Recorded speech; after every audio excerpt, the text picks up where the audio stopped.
cálculo de cristalização fracionada utilizando elementos traço e elementos terras raras, ele segue o princípio similar ao cálculo de fusão parcial. Então a gente precisa da proporção dos minerais que estão sendo fracionados, a concentração inicial do nosso magma, né, C0, a concentração do magma residual, ou volume do magma residual, ou o volume de minerais fracionados, né, que são complementares, e o coeficiente de distribuição global. Então, nesse exemplo, eu compilei os coeficientes de partição de uma série de elementos traço e elementos terras raras para uma série de minerais aí que são característicos de rochas ígneas, e esses coeficientes de partição são os mesmos do nosso exercício de fusão parcial, e o cálculo de coeficiente de distribuição global também é o mesmo, onde a gente leva em consideração o coeficiente de partição de um determinado mineral e a proporção com que esse determinado mineral ocorre na nossa assembleia fracionante, né?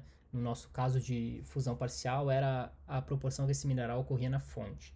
Agora, como a gente está falando de cristalização fracionada, é a proporção com que esse mineral é retirado do nosso magma. Então, eu trouxe as proporções minerais do nosso exemplo de aula. Então, a nossa assembleia fracionante ela tem 20% de olivina, 40% de clinopiroxênio e 40% de plagioclásio. E eu compilei os valores de elementos traço e elementos terras raras da mesma amostra de basalto primitivo que a gente utilizou para calcular o balanço de massa. Então a gente está calculando o balanço de massa com elementos maiores e agora a cristalização fracionada com elementos menores e traço da mesma amostra.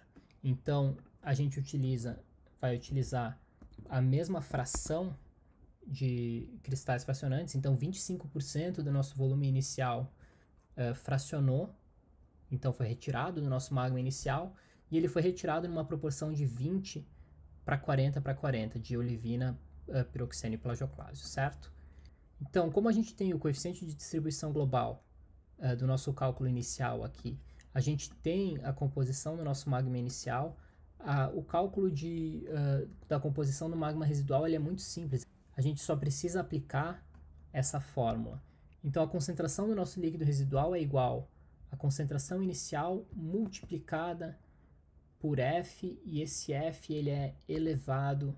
Então, no Excel, quando a gente quer elevar alguma coisa a uma potência, a gente utiliza o símbolo de acento circunflexo, abre parênteses, coeficiente de distribuição global menos 1. Então, a concentração de níquel no nosso magma residual, após a remoção de 25% de cristais na proporção 20 para 40 de olivina, clinopiroxênio e plagioclásio, é 66,56. Como a gente quer replicar essa fórmula para células adjacentes, nós temos que trancar o valor de F. E aí a gente pode, clicando no canto direito inferior da nossa célula com a fórmula, arrastar ela para as demais células, e aí a gente tem a concentração de elementos traço e elementos terras raras para o nosso magma residual.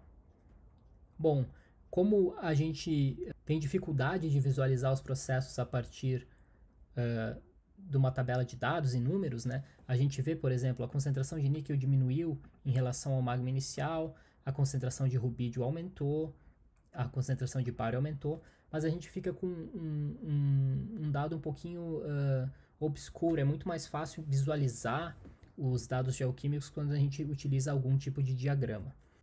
Então eu compilei os valores do manto primitivo para os elementos traço selecionado, e aí a gente vai calcular a concentração normalizada desses elementos para construir um diagrama de elementos terras raras a partir disso.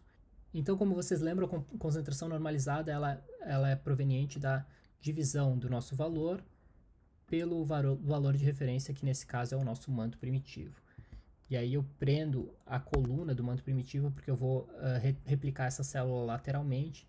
Então aqui eu tenho as concentrações normalizadas do nosso magma inicial e do nosso magma derivativo, né? Nosso magma residual.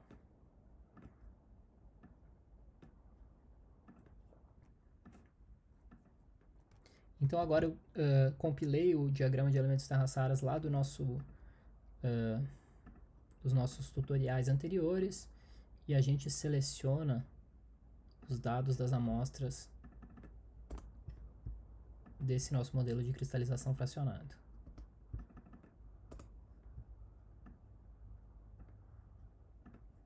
Então, a concentração de C0 e a concentração de C1, ou do nosso líquido residual.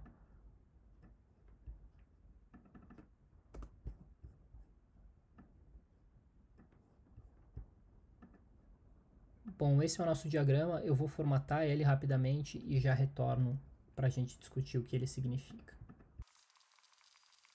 Então esse é o nosso diagrama de elementos terras raras, a gente tem a concentração do magma inicial nessa porção inferior e a concentração do magma derivativo, né, o nosso magma residual, na porção superior.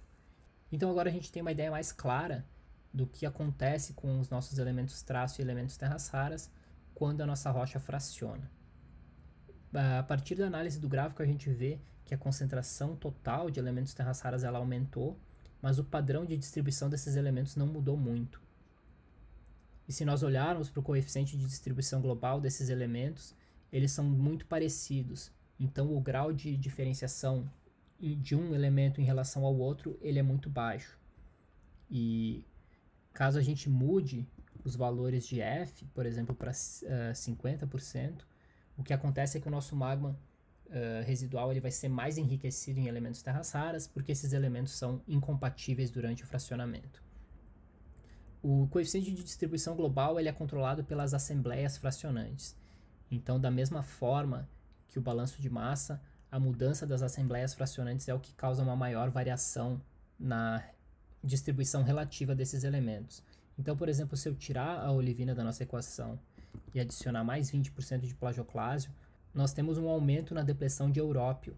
E se a gente olhar o coeficiente de distribuição global do európio, ele é alto para o plagioclásio 0,730. Então, quando a gente mudou de olivina para um aumento na concentração de plagioclásio, o nosso coeficiente de distribuição global para esse elemento ele aumentou significativamente. Então, a gente pode testar qual é o efeito de cada um dos minerais e a proporção desses minerais no nosso magma residual. Por exemplo, se nós trocássemos o piroxênio por um anfibólio, a distribuição de elementos terras raras muda completamente, porque os valores de distribuição global eles são atualizados para essa assembleia plagioclásio mais anfibólio, e a concentração de elementos terras raras no anfibólio ela é bem variável. Então a gente consegue, a partir do cálculo de cristalização fracionada de elementos traços e de elementos terras raras, prever o comportamento das nossas assembleias minerais e dessa forma compreender melhor qual o papel e a proporção de cada um dos minerais e o volume de minerais que está sendo fracionado no nosso magma primário, e se as suítes de rochas que nós temos elas podem ser comagmáticas, né, derivadas de um mesmo magma primário ou não, a partir desses modelos de cristalização fracionada, tanto para balanço de massa para elementos maiores quanto para elementos traço e elementos terras raras.